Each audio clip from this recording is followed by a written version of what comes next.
안녕하십니까. 심흥남 인사 올립니다.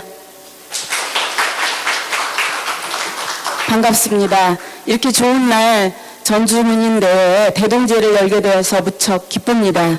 먼저 대동제가 열리기 전에 그 대금 연주를 한 곡 청해 듣겠습니다. 대금 연주자 권민환 선생님을 무대로 모시겠습니다.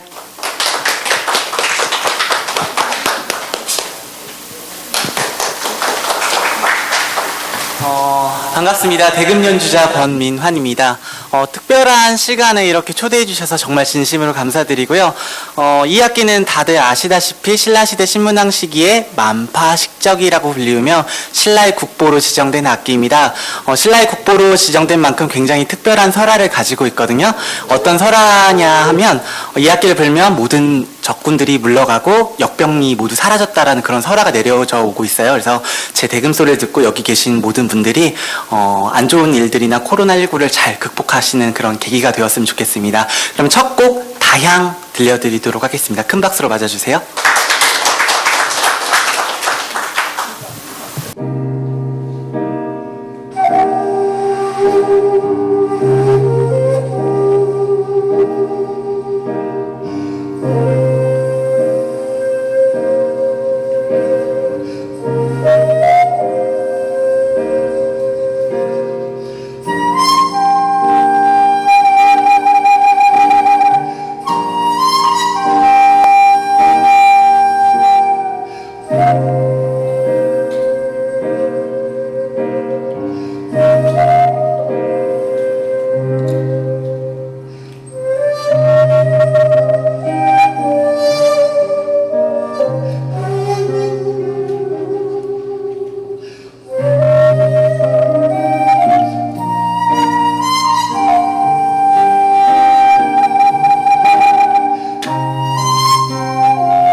네, 고맙습니다. 연주 잘 들었는데요.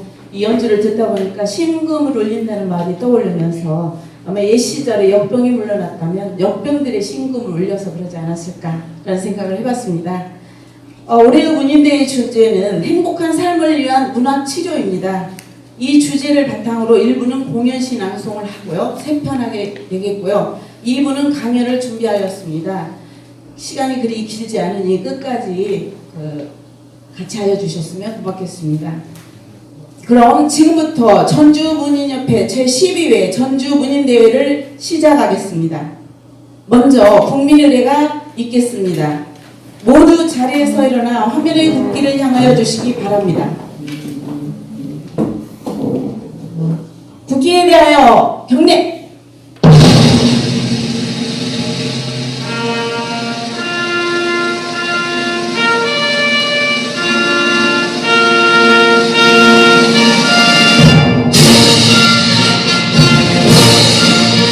나는 자랑스러운 태극기 아래 자유롭고 정의로운 대한민국의 무한 영광을 위하여 충성을 다할 것을 굳게 다짐합니다.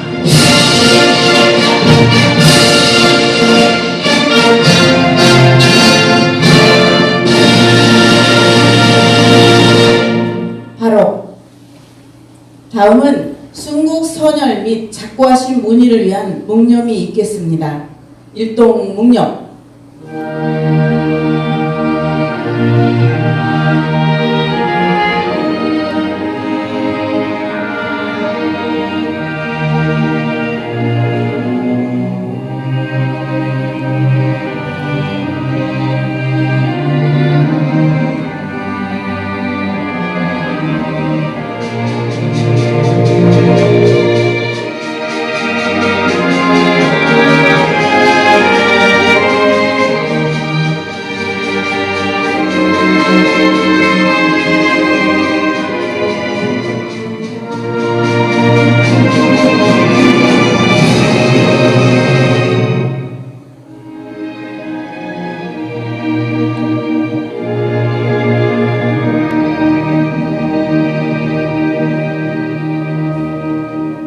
묵념 바로 이하 국민의례는 생략하겠습니다. 모두 자리에 앉아주시기 바랍니다.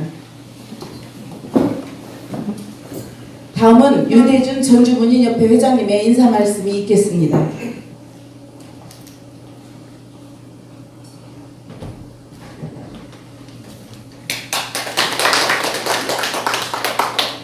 코로나19로 많이 힘드시죠? 힘들지만 우리는 계속 전진해야 되고 저희 사람 인간에게 마지막으로 남은 것은 희망밖에 없다고 하잖아요. 그래서 저는 전주의 문화 콘텐츠가 어떻게 바뀌어야 할지에 대한 항상 그 고민을 하고 있고요. 그 중심은 항상 인간이어야 한다는 것. 그 콘텐츠의 중심이 사람이 돼서는 안 된다라는 사실 하나만을 항상 명심하면서 전주문인협회 발전, 그리고 새로운 문화 창조, 그 다음에 우리 문인들이 앞장서서 가야 하는 이 사실 한 가지만은 꼭 명심하면서 앞으로 전주문인협회를 이끌어가겠습니다. 많이 앞으로도 좀 도와주십시오. 제가 너무나 부족해가지고 앞으로 하는 일이 조금은 많이 좀 느슨해질 수 있으니까 그때마다 채찍을 강하게 휘둘러 주시면은 제가 더 열심히 달리겠습니다. 감사합니다. 감사합니다. 창의적인 생각으로 전주문협을 발전적 방향으로 늘 이끌어 가시죠. 회장님 말씀 잘 들었습니다. 자, 이어서 1부 공연을 시작하겠습니다. 1부는 3편의 공연시를 준비했습니다. 단순한 낭송이 아니라 공연시라는 점이 무척 기대되는 시간입니다. 먼저 정군수 시인의 시 연탄 한 장을 추명숙 낭송가님께서 낭송하시겠습니다. 무대로 모시겠습니다.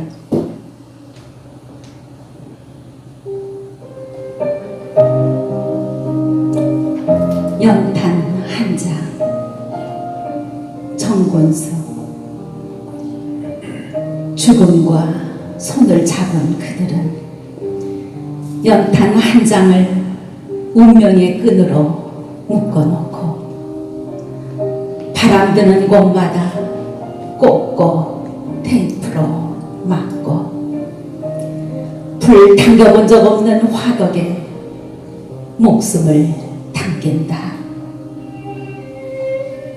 그대들이여, 왜 연탄 한 장으로 죽음과 손을 잡고 연탄 한 장으로 시든 꽃처럼 잠자려는가? 연탄 한 장 새끼줄에 매달고 언덕을 오르는 흑백 사진 같은 달동네 노인들을 생각해 보았는가? 연탄 한 장 무게로 삭신 녹일밤 데피고 물 끓이고 밥 짓는 가난한 부엌을 아는가? 연탄가스 셀까봐 금간 방바닥 테이프로 꼭꼭 붙이고 이불 둘러쓰고 새우장 자는 달동네 할머니를 생각해 보았는가? 커피숍에서 차 한 잔에 10장의 연탄값을 지불하고 집으로 오며 그대들은 무엇을 생각하는가? 수련은 왜 잠잘 숫자를 쓰는가? 물 위에서 잠을 자도 수련은 고독하지 않다. 홀로 잠을 자도 수련은 두렵지 않다. 어두운 잠을 자도 수련은 새벽을 생각한다. 수련처럼 눈을 감고 수련처럼 눈을 떠라. 연탄은 검은 침묵이 아니라는 것을, 죽음의 가스가 아니라 비닐하우스에게 장미를 키우는 향기라는 것을, 지금도 연탄을 들고 달동네를 찾아가는 달맞이꽃 같은 사람들이 있다. 봉사하는 손과 손들이 모여 연탄 사랑을 나르는 컬러 사진의 사람들이 있다는 것을 아는가? 그대들은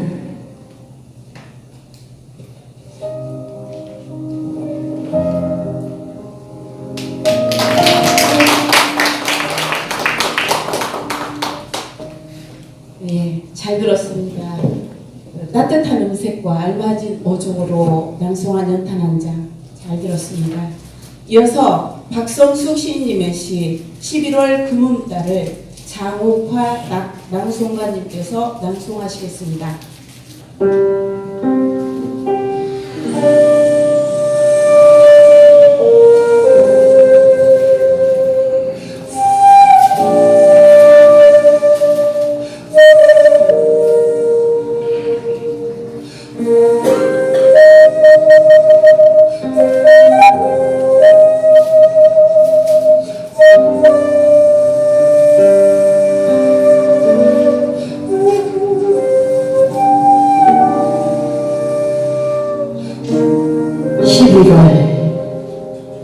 금음달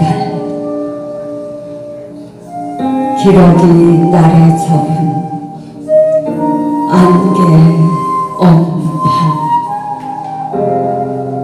홀로 흐르는 사려진 몸, 바람 스치고 구름이 와서 함께 가는구나.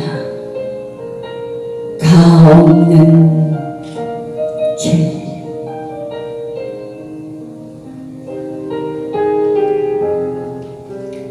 둥들어 떠올라 은빛 물결 줄넘일 때 내 꿈은 장파의 분홍춤을 추었네. 월광을 촉각으로 받아 마시며 달이 질 때까지 울어댄다는 저 인도의 월광충처럼 몸을 떨었네. 왔으니 가는구나. 영광의 한때 기우는 옷섭에 실리는 눈길 없어. 안녕. 허공에 맴도는 소리, 잔별도 잠이 든 정막의 하늘, 성근 몸 뉘어가는 침묵의 입에 서러운 입김 서리지 않아. 정결한 여인의 가르마로 법도의 귀 밝은 서리찬 기운.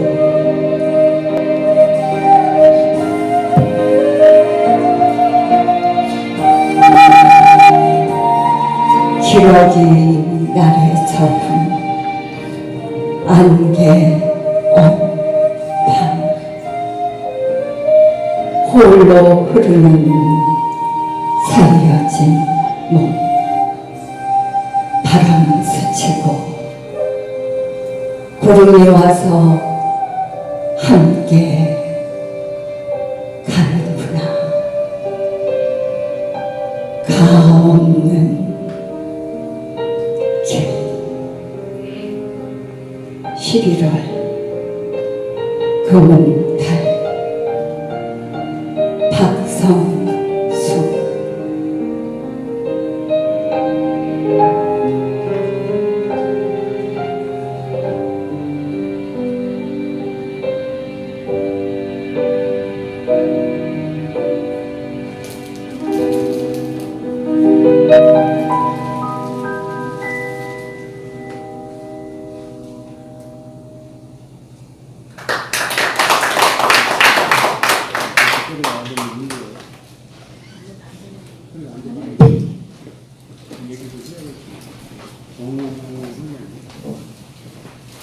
박수 한번 주십시오.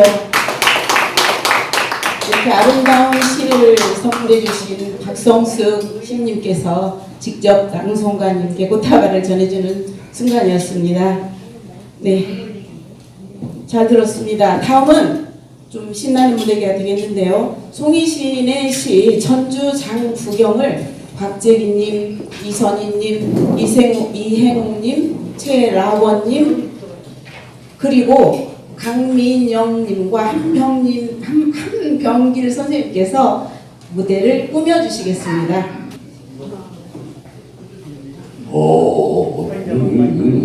오늘도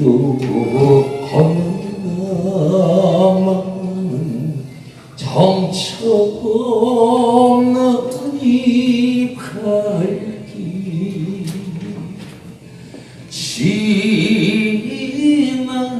지나온 자국마다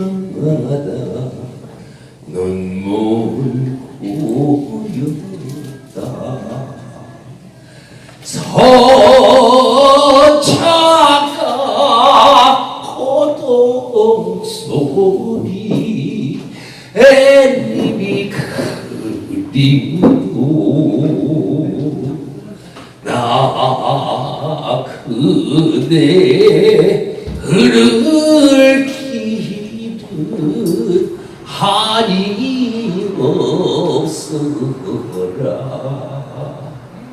아이고 사직 새끼들은 출줄이다.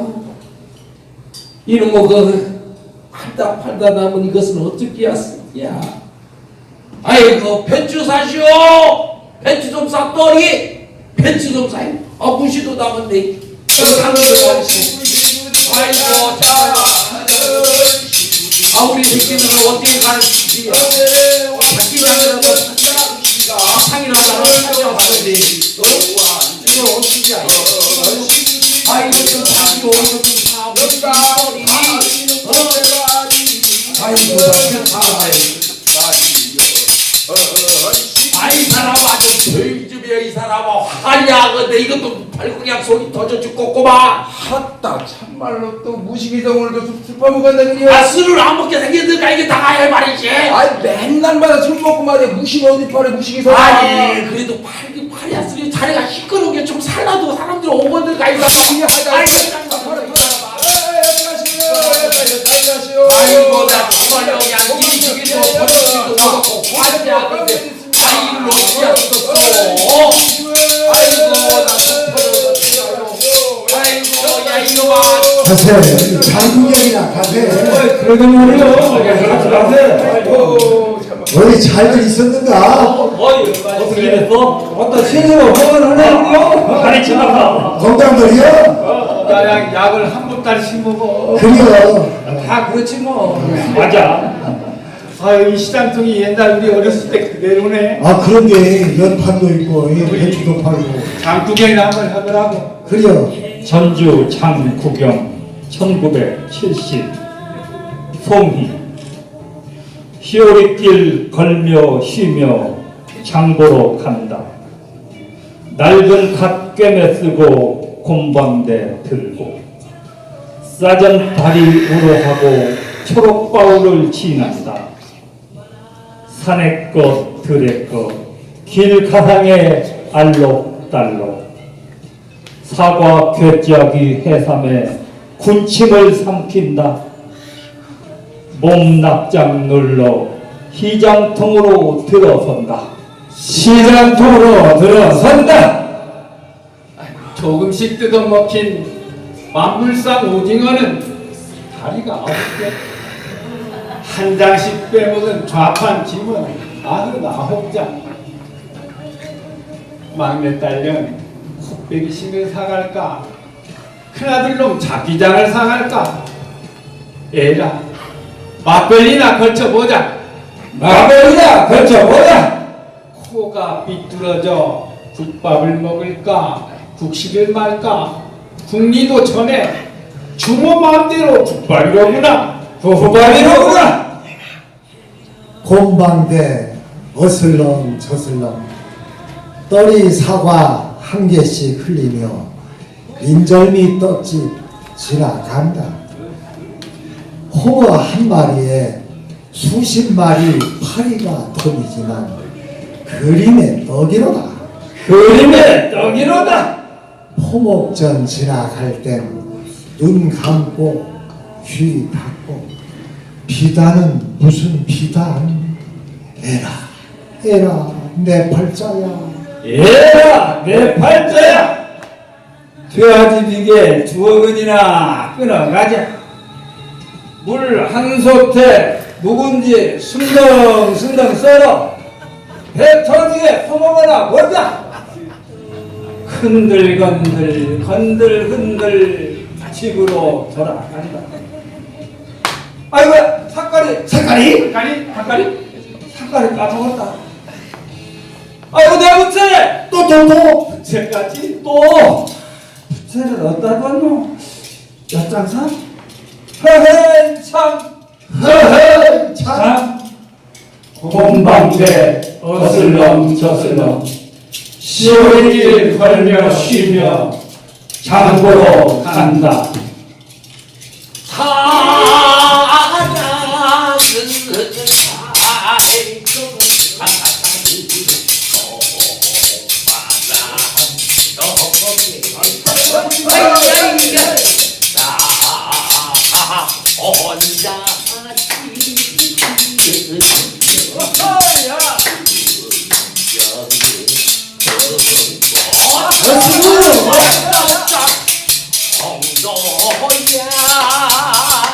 울들 말아라 오빠가 여기 있다. 아니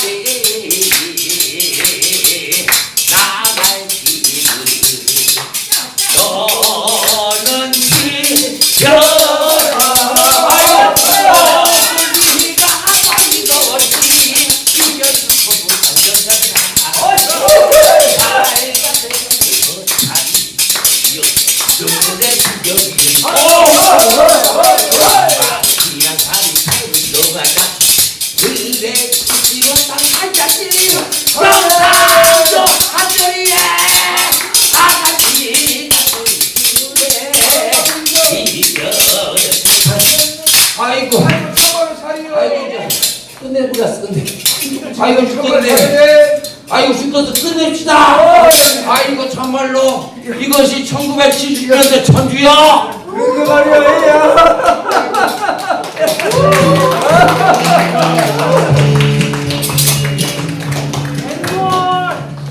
멋지고 우성진 잘 봤습니다. 잊혀져가는 그 풍경을 생생하게 생경하게 담아낸 무대에 잘 감상했습니다. 이처럼 낭송으로 인하여 시가 아름다운 옷을 입은 것 같고 시로 인하여 낭송이 더 품격 있어지는 품격 있는 세 편의 공연시 잘 들었습니다. 이것으로 1부 공연을 마치고요. 그다음에 2부로 바로 진행을 하겠습니다. 2부에는 송희 시인님과 김동수 시인님을 모시고 알찬 강연을 듣는 순서입니다.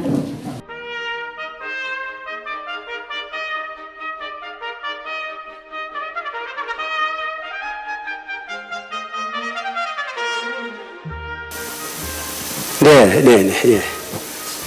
뭐 행복한 삶을 위한 문학 치료라고 하는데 치료 쪽은 뭐 제가 전공한 사람이 아니고 사실 문학 치료라는 얘기를 할 때는 신경정신과 전문 의사가 있습니다. 요즘에는 신경정신과에서 약물 치료도 있지만 이제 뭐 여러분도 잘 알다시피 뭐 아로마 테라피란 말도 있고 미술 치료란 말도 있고 음악 치료란 말도 있는데 근래는 정신질환을 앓고 있는 환자들에게 글쓰기를 통해 가지고 혹은 독서를 통해서 그들의 내면 심리를 추적해서 거기에 맞는 심리 치료를 해주는 것을 소위 문학 치료라 리터레이처 테라피라 그런 말이 요즘 유행되고 있습니다.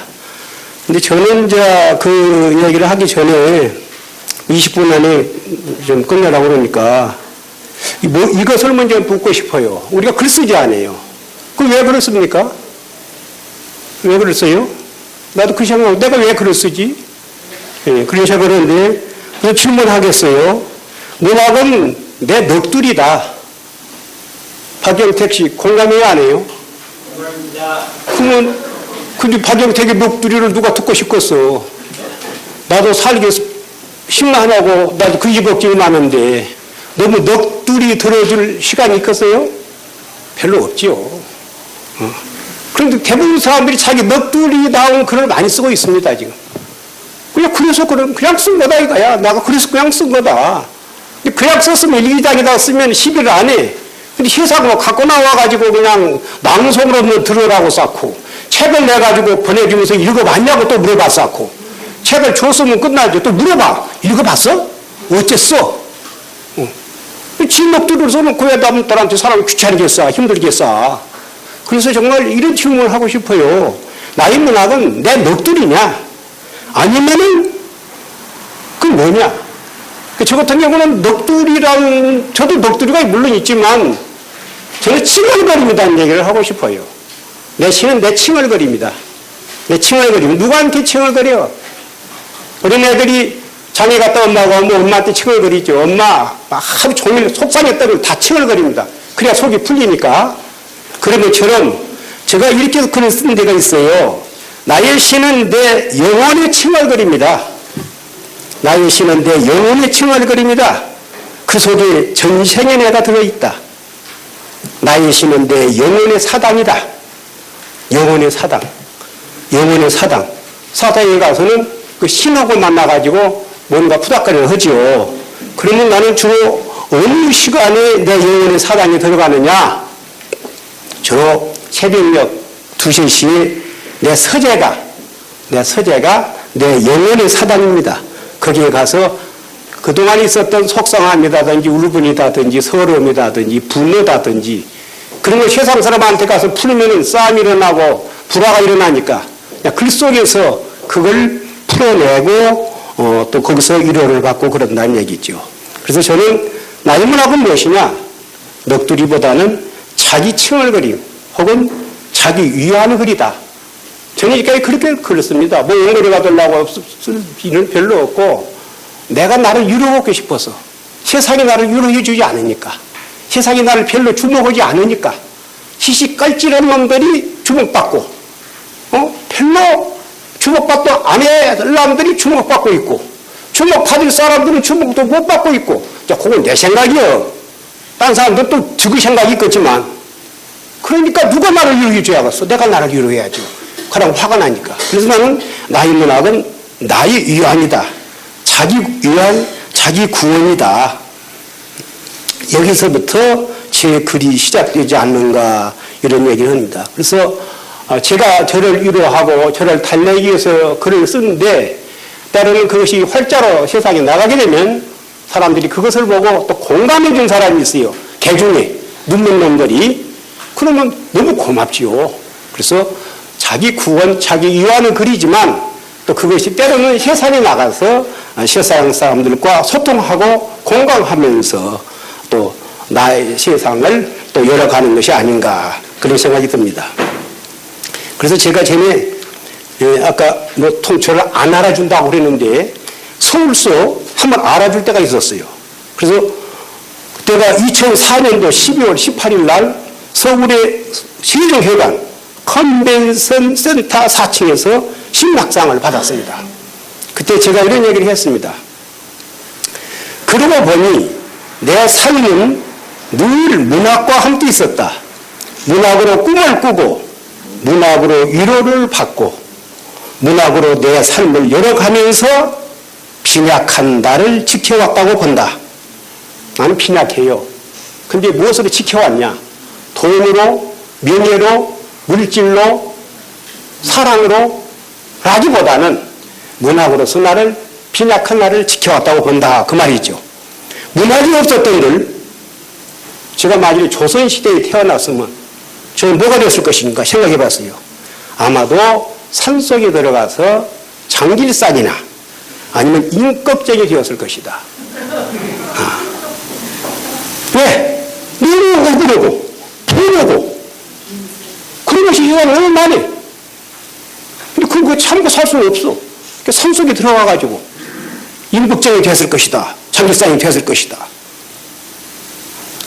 때로는 너무 억울하고 분하여 그대로 쉽게 포기하고 세상과 어정쩡하게 타협해 가면서 그냥 그렇게 살 수 없는 것이 나다. 그런데 천만다양하게도 문학이라는 것이 나에게 찾아와서 나를 붙잡아 주었다. 이것이 제 시문학상 수상 소감입니다. 그것도 서울세종회관에서 만자 중에 큰 소리를 외쳤습니다.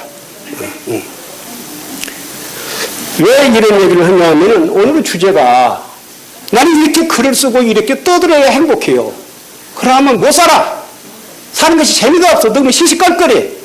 새끼 밥만 먹고는 못 살아. 또 상을 줬어. 눕는 사람이 하나가. 그때가 2014년도인데 제가 이런 말을 했습니다. 수상소감에서. 문학은 나의 신화다. 신화. 오늘날 사람들은 신화를 잃어버리고 된 대로 살아가지요. 우리 한민족에는 단군 신화가 있듯이 곰이라고는 하찮은 미물도 쑥과 마늘을 먹고 굴 속에서 100일 동안을 참선을 하고 수련을 하게 되면은 사람으로 환생을 해. 그것이 우리 한민족의 신화예요. 그런 것처럼 문학은 나의 신화다. 춥고 배고프던 시절 그 무엇으로 달랠 수 없는 의기와 정념이 있었다. 손닿을 수 없는 먼 곳에 있는 그에게 그가 무엇인가는 모르겠지만 손닿을 수 없는 먼 곳에 있는 그에게 쉽게 다가갈 수 없는 게 문학이었다. 문학이 그런 나에게 위로와 안정의 선물을 주었다. 어떻게? 인류가 우주의 신비를 향해 인공위성을 쏘아 올리듯 나는 시를 쏘아 올려 빈약한 나를 달래곤 하였다. 그런 날이면 항용 내 분노의 열기도 내 슬픔의 그늘도 조금씩 가라앉아 마음이 한층 맑아지고 편안해졌다. 이것이 바로 문학치료입니다. 그러면 화가 나서 장길산이가 됐든지 홍길동이가 됐든 임비정이가 되파인지 다행히 문학을 갖고 나를 달래고 나를 위로하고 그러다 보니까 때로는 세상과 소통도 되고 그러다 보니까 내 분노, 열기도 가라앉고 곰삭고 발효가 되어서 나를 지켜갈 수가 있었다. 그것이 나의 문학은 나의 치료였다. 나의 갈등과 분노의 치료였다. 뭐 이런 얘기를 해본 것입니다. 그것이 오늘 이 주제와 관련이 좀 있지 않을까 싶어서 이런 얘기를 해본 것입니다. 문학은 사람마다 다르기 때문에, 근데 오늘 주제가 문학 치료인데, 이 치료란 말을 테라피라고 그러지 않습니까? 아로마 테라피란 말은 많이 들어봤을 거예요. 음악 치료, 미술 치료. 그런데 문학 치료란 말은 생소한데, 이 테라피란 말이 어원이 그리스에서 나온 말인데, 옛날 그리스 신전에 가면은 시종 테라페티우스라는 사람이 있었답니다. 신전에 시종이 종직은 놀뜻 아니고 종직이는 아니고 신전을 지키는 시종이 테라페티우스였대요. 그러면 테라페티우스에게 누가 찬양하냐? 옛날 사람들은 병이 들고 아프면은 그 종교적인 것과 관련을 시켜가지고 신전을 찾아가가지고 상담을 한답니다. 그러면 테라페티우스가 그 사람의 고민을 들어주고 병도 간호를 해주고 또 상담도 해주고 거기서부터 테라페란 말이 어원이 나왔다. 근데 꼭 로마만 그리스만 그런 거 아니라 우리도 옛날에 병 들고 그러면 무당 찾아갔잖아요. 무당 찾아가면은 굿도 해주고 여러 가지 얘기도 들어주고 그랬다는 얘기입니다. 근데 테라피 어원이 거기서 나왔다. 지금 그런 얘기를 해본 것입니다. 자, 그러면 왜 사람이 글을 쓰지 않으면 못 사냐? 저는 인간은 보통 우리가 인간을 갖다가 한 350만 전인가 35만 전인가 호모사피엔스가 생겼잖아요. 그때는 이제 원시 동물이었는데 이것이 이제 이 인류와 구분된 것이 호모사피엔스 때부터 이건 인간과 이제 원시 동물과 구분했잖아요. 그때 그 사피엔스, 호모란 말이 인간이란 말이고 사피엔스란 말 자체는 지혜로운 사람이라는 얘기거든요. 다시 얘기해서 이성적인 존재라는 것이죠. 본능적인 존재는 동물인데 동물은 동물인데 이 두 발로 걸어 다니고 불을 사용하고 좀 이렇게 하고 다니는 놈들은 동물 중에서도 좀 이성적이고 지혜롭다. 그래서 그때부터 동물과 구분하고 호모 사피엔스 해가지고 지금까지도 많은 사람들은 인류를 호모 사피엔스 조상을 그렇게 얘기를 하죠. 그런데 몇 년 전인가 미국의 그 문명 비평가인 제레미 네프킨이라는 사람이 이런 말을 했습니다. 아니야, 인간은 호모 사피엔스가 아니라 호모 엠파티쿠스다 그랬어요. 그 엠파티쿠스가 뭐냐면 인간은 소통하는 동물이다. 소통하지 못하고 사랑받지 못하면 죽을 수밖에 없는 존재. 그래서 이것도 호모사피엔스라고든 이성적으로만 인간을 세상을 해석하지 말고 공감하는 동물이다. 우리가 지금 공감은 공간이지 않습니까? 공감. 이 공감하는 동물이라는 용어를 썼는데 정말 인간은 말을 하지 않고는 아까 제가 화가 나가지고 산속에 들어가서 창길산이가 된다고 했는데 이 말을 하지 않고는 살 수 없는 동물이라는 것이 증거가 나옵니다. 우리 상국유사를 보면요. 경문대왕조에 이런 구절이 나오죠. 그 경문대왕의 귀가 당나귀라고 하잖아요. 귀가 너무 길어. 기형이에요, 기형.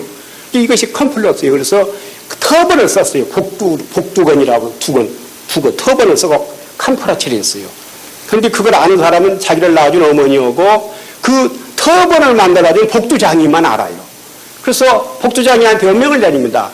만일에 내 귀가 기형적으로 당나귀 귀처럼 길다는 것이 세상에 발생되는 날, 그럼 너를 내가 가만히 두지 않을 것이다. 너는 죽음 당할 수밖에 없다. 그러니까 약속 지키겠느냐? 그러니까 그거 제가 말만 안 하면 되죠. 너무 쉬운 거 아닙니까? 돈도 든 것도 아니고. 그러는데 아니 우리 길가에 가다가 보니까 꼭 임금님까지 귀가 찌그러미 시작하고 이렇게 그렇게 저 옆에 사람이 어쩌고 그렇게 왜 그러냐 게 아니 그럼 나 말하면 죽어 그렇게 더 궁금한 옆 사람이 뭔 말을 하면 죽어 말 좀 해봐 아니 하면 죽어 하면 이러니까 이 사람이 말을 못하게 된 거예요. 그러다 보니까 이 사람이 이제 하고 싶은 말을 못하게 되면 어떻게 된 줄 압니까? 병이 나요. 그래서 가족들이 천하 이호를 불러가지고 다 처방했지만 결국 병이 못 나와가지고 죽게 생겼는데 나중에 이 사람이 살라고 도림사에 있는 상주사에 나온 얘기입니다. 도림사에 가가지고 대밭이 있다고 그래요. 대밭. 비가 오는 날 대밭에 가다가 구덩이를 파고 바람이 세게 부는 날 밤에 그때 내가 뭐라고 소리치느냐 사실 임금명피는 당나귀였다 라고 발설을 했습니다. 그렇게 하고 싶은 얘기를 하니까 병이 나았다는 것입니다. 그래서 인간은 하고 싶은 말을 하지 않으면 살아갈 수 없는 존재다는 얘기고 두 번째로는 여러분이 잘 알고 있는 젊은 벨테리 슬픔이 있지 않습니까? 벨테리 슬픔은 사실 괴테의 실화죠. 괴테가 법원 서기로 근무할 때 아름다운 여자를 짝사랑을 했어요. 이건 인력으로 된 것이 아닙니다. 한번 이거 상사병 들으면 이거 어쩔 수가 없는 거예요. 약이 없어. 백약이 무효예요. 이 사람이 상사병이 걸려 죽게 생겼습니다. 근데 그 여자가 친구의 약혼녀예요.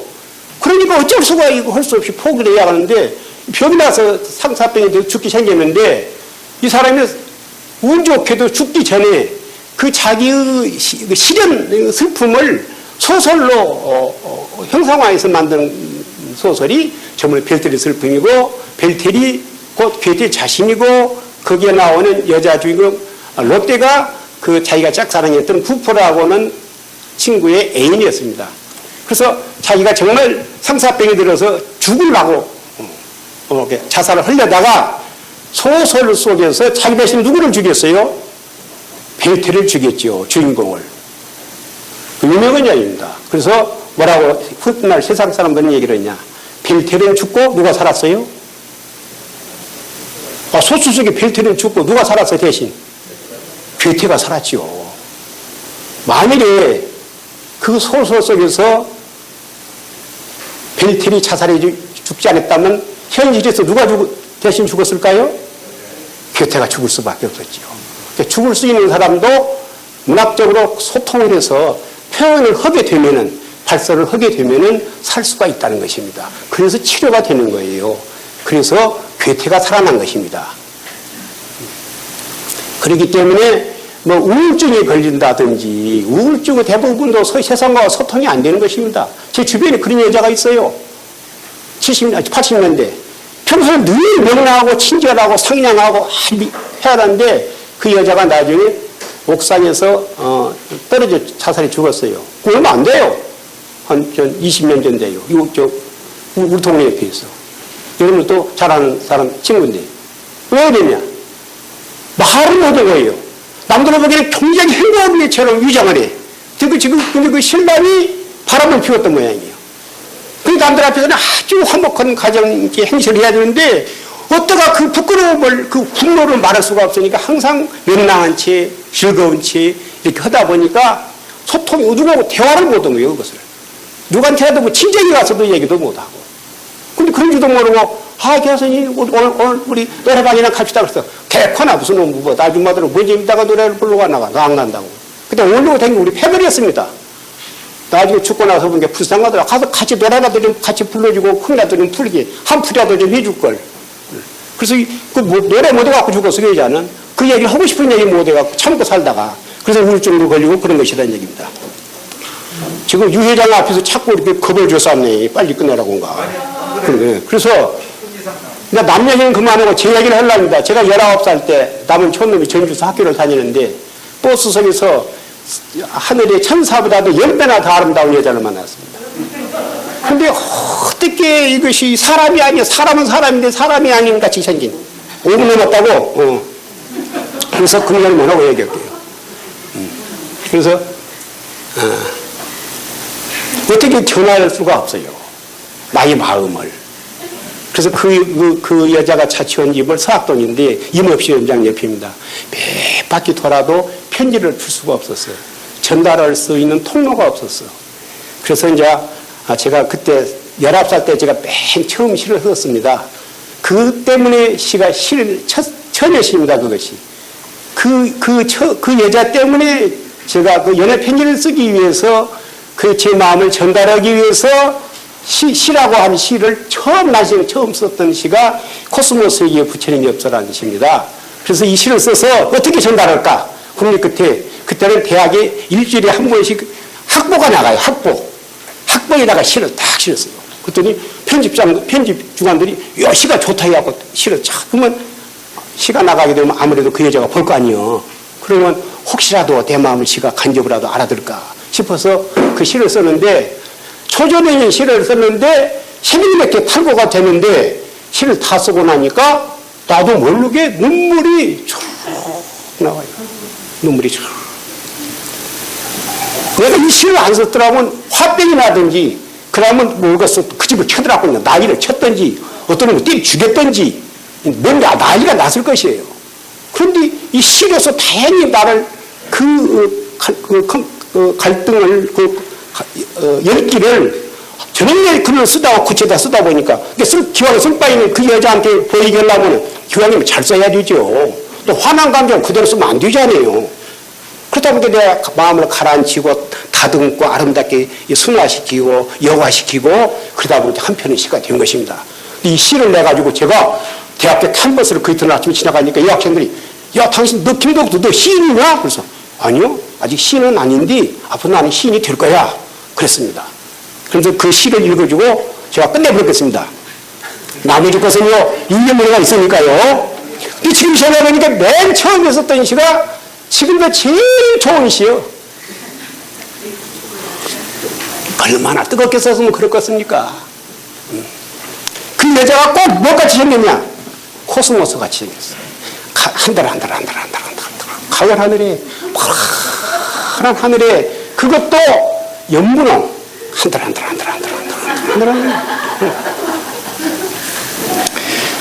어떤 걸 번호 썼는데 지금 써는 거기에 괜찮게 썼더라고요. 해변은 코스모스 피는 10월이 오고 더불어 뽀얀 사장을 거닐던 가슴이 그리운 날들.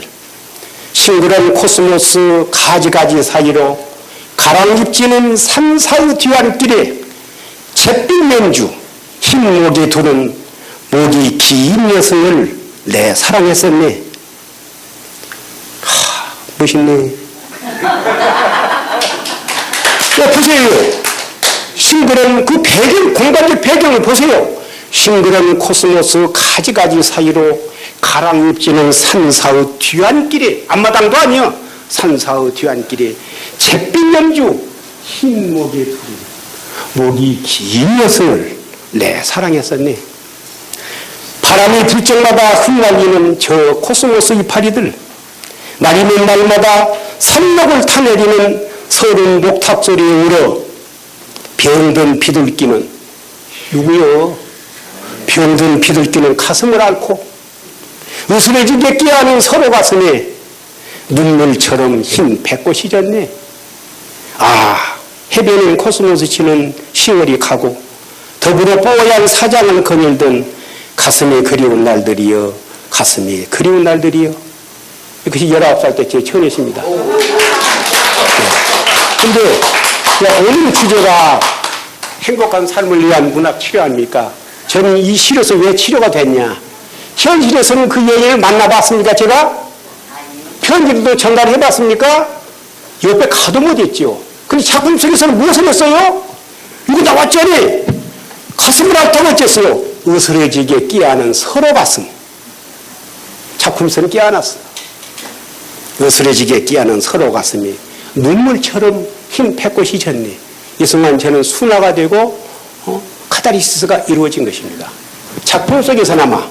그러고 나니까 이 순간 눈물이 흐르는 거예요. 그래서 이 여인은 영원히 나의 성역, 노틀담의 꼽추에 나온 이스메랄다를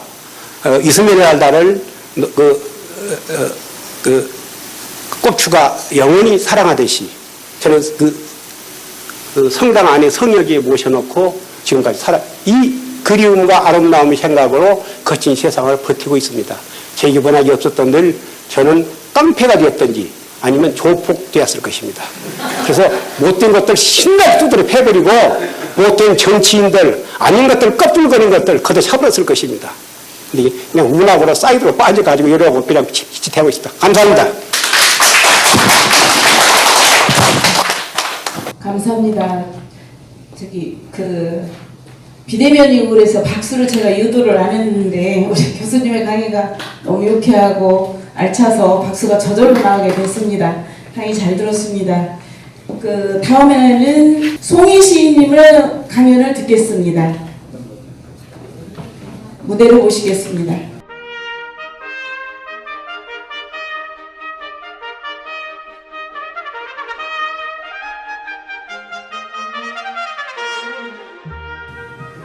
소개받은 송희입니다. 작년 이맘때부터 시작한 그 코로나가 거의 1년이 되어 가네요.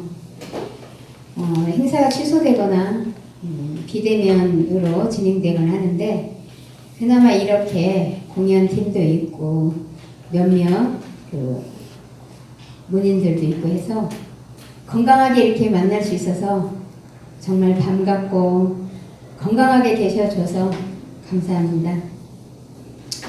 방금 김정수 교수님 언급할 필요도 없겠지만 짧은 시간에 아주 명강의를 해주시네요.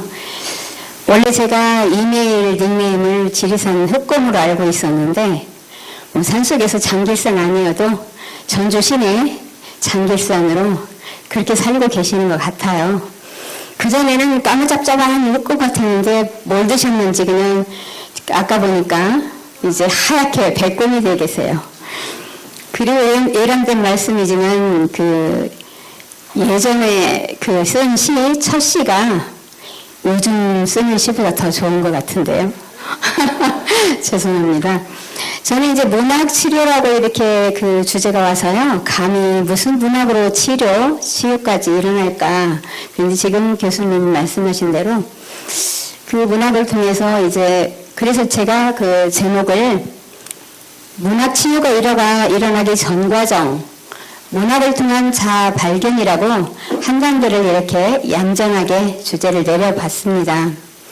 제가 주로 이제 하고 다니는 강의는 내 안의 그 자아 개발, 자아 발견 그런 거와 일맥상통해서 굳이 문학이라는 말만 살짝 도용을 한 거지 결론적으로는 자기 자신에게 있는 살고 있는 이 몸집에 깃들여 살고 있는 나의 감정들이 과연 문학을 통해서 완전히 치유가 되고 빠져나갈까 이런 주제입니다. 김 교수님처럼 당연히 저도 어쩌다 정말 그 말로는 할 수 없는 그런 심정을 글로 이렇게 굉장히 표현이 잘 됐거나 내 마음에 쏙 들게 그랬을 때 카타르시스를 느끼기도 하고 기쁘기도 하고 그러죠. 그렇지만 이제 그런 갈증은 해소되었지만 내 안에 살고 있는 분노라든가 쓸쓸함이라든가 근원적인 외로움 이런 것을 내보내기는 좀 글로써 이해이 될지언정 역부족이었습니다. 그래서 지금부터는 그냥 짧게 우리가 그러면 어떻게 글을 통해서 나를 발견하고 걔네들을 어떻게 다룰 것인가 이런 주제로 이어가 보도록 하겠습니다.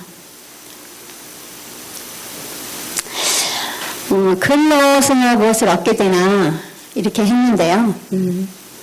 인간에게는 우리가 정말 말하지 않으면 못 견디고 뭔가 표현하지 않으면 안 되는 그런 인간에게는 기본적으로 그런 표현의 욕구가 있어요.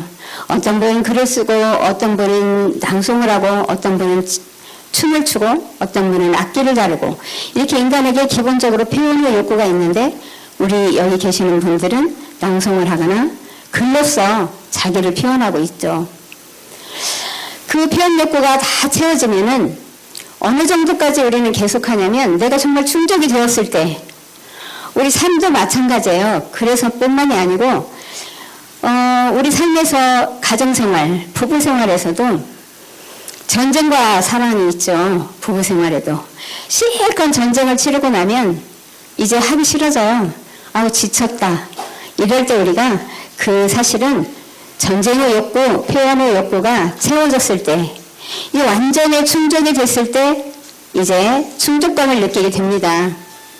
충족감을 느끼게 되면 이제 시들해져요.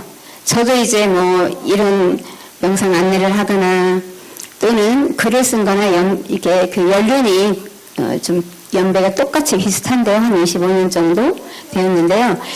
이제 다른 사람의 감동적인 시를 보면은 제가 스스로 눈물이 나고 어머 이렇게 잘 쓰는 사람들 글을 읽는 것만으로도 이렇게 소통이 되고 행복한데 나까지 글을 써야 되나? 요즘은 그런 자괴감에 빠져서 사실은 글쓰기를 게을리하고 있습니다. 우리가 표현의 욕구가 채워지고 충족의 욕구가 채워지면 이때는 슬쩍 지금 여기는 그래도 몇 분 계시는데 40대가 되고 50대가 될 즈음에 또는 어느 정도 내가 사회에서 기반을 닦았을 즈음에 이제 나는 다 이루었는데 하버드대 교수도 해봤지, 대통령도 해봤지, 뭐 건물도 하나 갖고 있지. 그런데 이게 삶이 다일까? 이게 정말 나는 잘 살았다고 할 수 있나? 이런 회의감에 빠지게 됩니다. 그때쯤에는 스스로 내가 배우는 욕구도 채워졌고 충족도 됐구나. 이제 나를 확장시키고 싶은 그런 지점이구나 하는 눈치를 챌 수가 있습니다. 그래서 다른 걸 찾기도 하죠.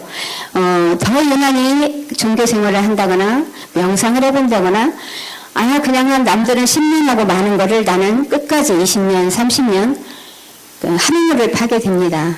사람마다 여러 층이 있죠.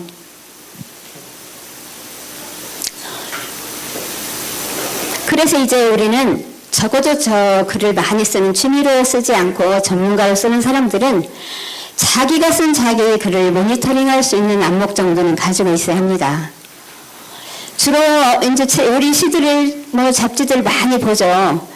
주로 우리가 많은 그 글들을 보면 그냥 애가 잦아 누군가에게 이 말을 해주지 못해서 낭만하는 것 같아서 그 지식을 전달하고 싶은 욕구가 있나, 그 자기가 쓴 자기 글을 보고서 내가 어떤 욕구로 이런 걸 쓰고 있나, 내 안에 어떤 감정이 숨어 있나, 이런 거를 탐색할 수 있는 안목을 가져야 합니다. 그래서 나는 주로 글 속에 어떤 감정이 가려져 있나, 주제만 나무요, 산이요, 구름이요, 강물이지 날마다 늘 같은 말을 하고 있지는 않나, 네코트판처럼 계속 제자리거리고 있지 않나, 이런 거. 또는 너무너무 하고 싶은 말이 많아요. 5줄, 6줄이면 될 거를 20줄 정도 쓰고 있지는 않나. 그러면 나는 내 안에 너무 하고 싶은 말이 많구나. 이렇게 자기 자신을 조금씩 발견하고 자각하는 정도만큼 나는 성장하고 진화합니다.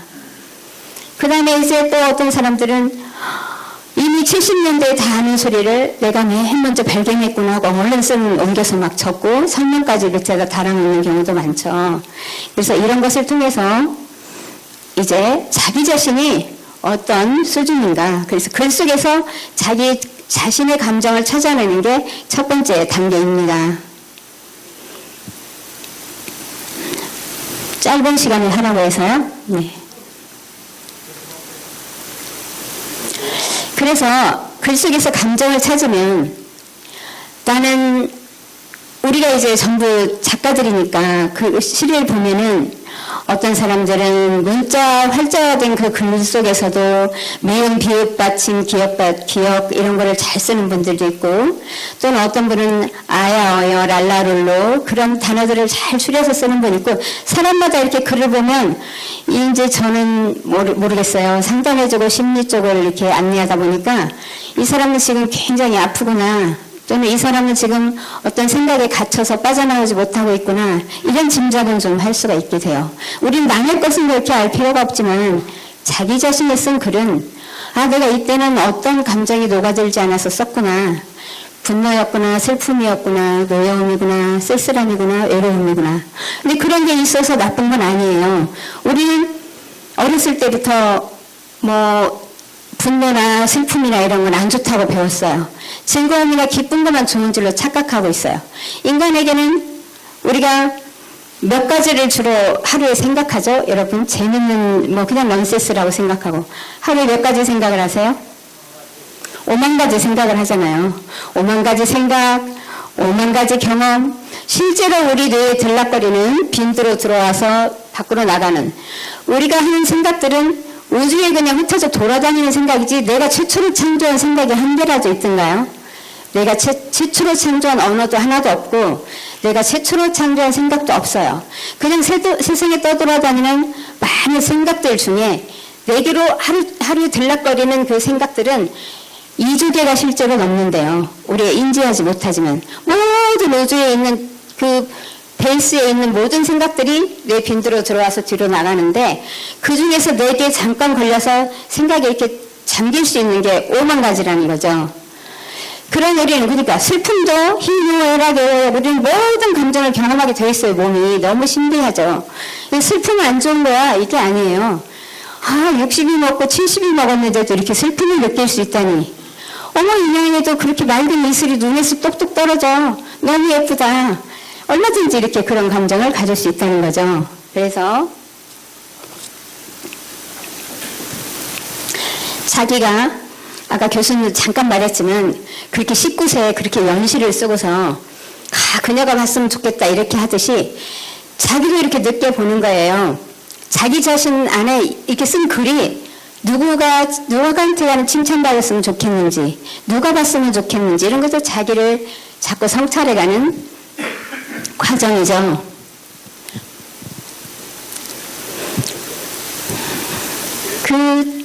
표현 외에는 제가 이제 저기다가 적당한 뭐를 넣으려고 하는데 탁 전기가 나왔어요. 그래서 딱 끄고서 이것도 뜻이다. 그냥 이렇게 해놓고 사람들이 생각하게 하자. 이렇게 그냥 잘못 만들어진 건데 그냥 강의를 써야겠다 이렇게 한 거예요. 그냥 그 순간에 그냥 긍정적으로 확 바뀌는 거죠. 그래서 책서입의 뒷장을 보면 뭐 얼룩덜룩한 막 있잖아요. 그럼 저 정도의 수준이면 건버서 폈네 요거밖에 생각을 못해요. 근데 어떤 선생님들은 배출 뒷면에 나비가 몇 마디 남겨놓고 갔다 이렇게 표현하는 사람도 있고, 어떤 분은 뭐 잠자리가 거기다가 꿈을 심어놓고 갔다 이렇게 많은 얘기들을 우리가 할 수가 있죠. 그런데 보통 그거는 그 사람의 상태에 따라서, 그 사람의 그런 삶에 따라서 다 각각 지구의 77억 종류만큼 얘기가 달라지게 되는 거죠. 자, 그래서 인간에게는 항상 두 가지의 상태만 존재를 해요. 갈등의 상태냐 하나됨의 상태냐. 갈등의 상태는 이렇게 강의를 하면서도 마음속에서 몇 분 남았지? 막 생각이 올라오는 거, 제잘거리는 거. 커피를 한 잔 맛있게 먹으면서도 커피만 이렇게 먹어야 되는데 이거는 이디오피아 커피구나, 멕시코 커피구나 이렇게 자꾸만 자기 안에서 제잘거림이 많을 때는 갈등의 상태죠. 우리는 무엇인가 온전히 하나를 그냥 음미감상하면서 살지를 못해요. 그냥 커피 맛만 계속 마시면서 그 커피와 연결감을 가지고 그 향을 맡아보고 그냥 그거 취하는 거, 그게 하나 되는 상태예요. 그래서 그런 두 가지 의식 상태에서 사는데요. 저를 좀 보고 있어야 넘겨주시죠. 자, 또 넘겨줘 보세요. 마무리하라고 하셨으니까.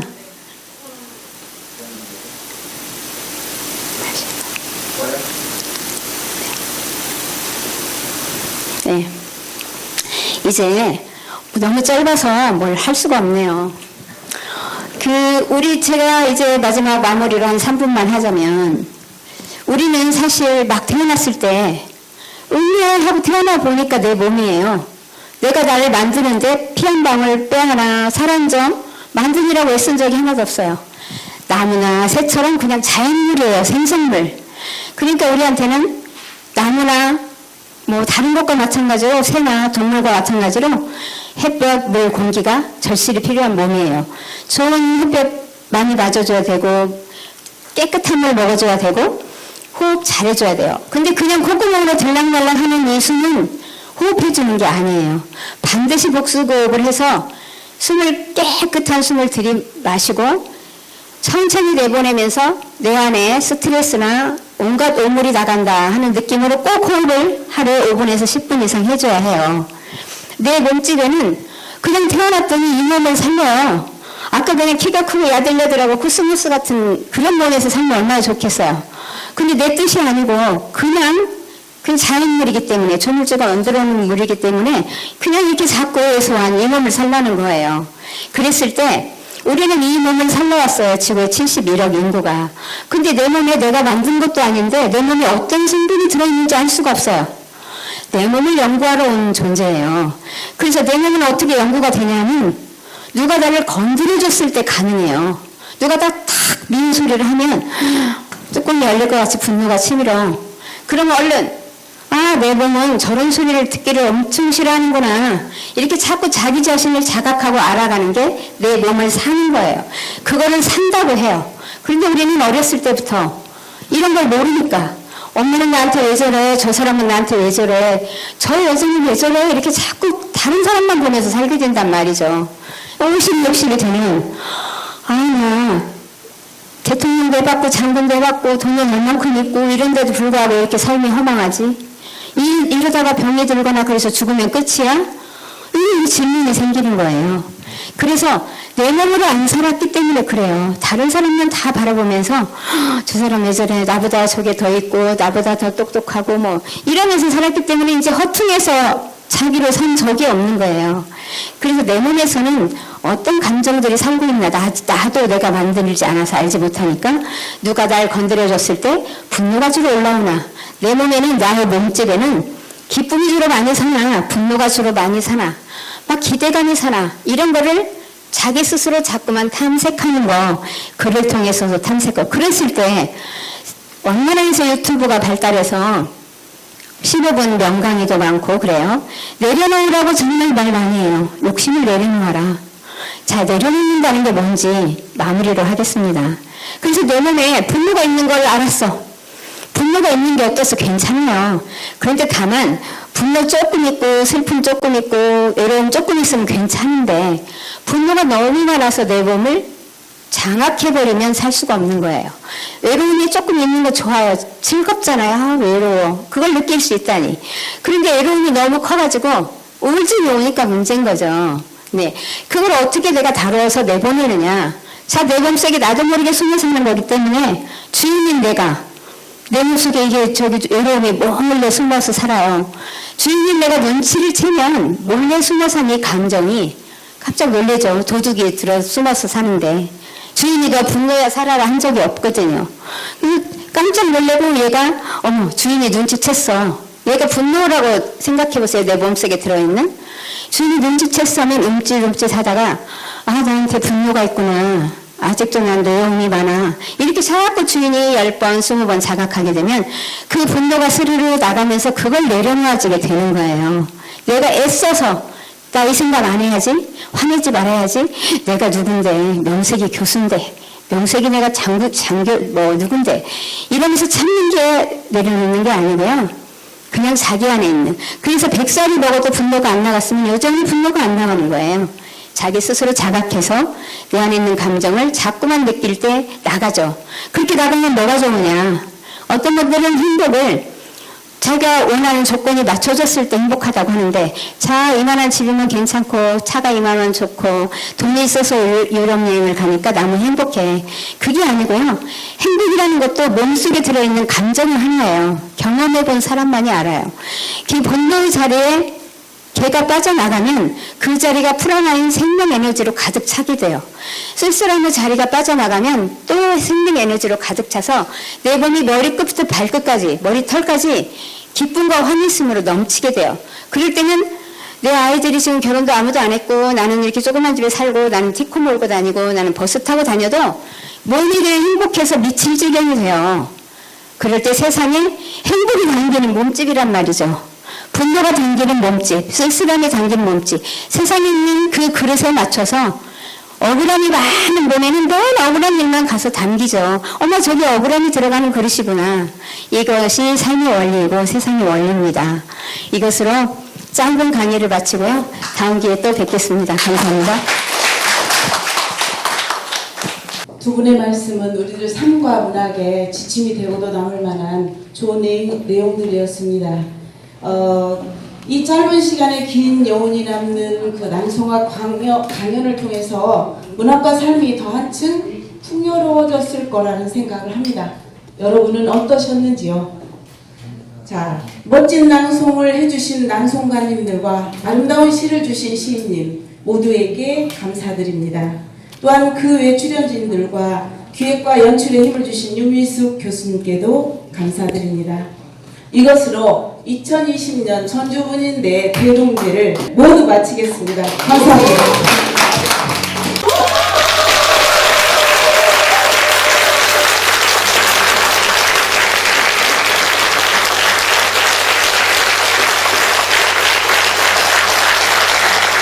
막걸리 한 잔 신앙송이야.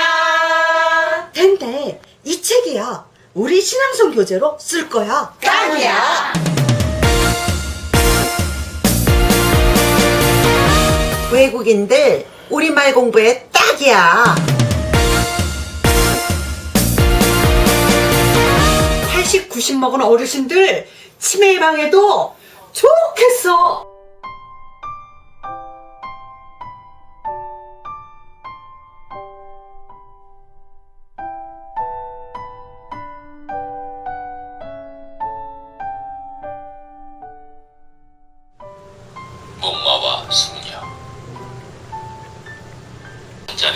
하시고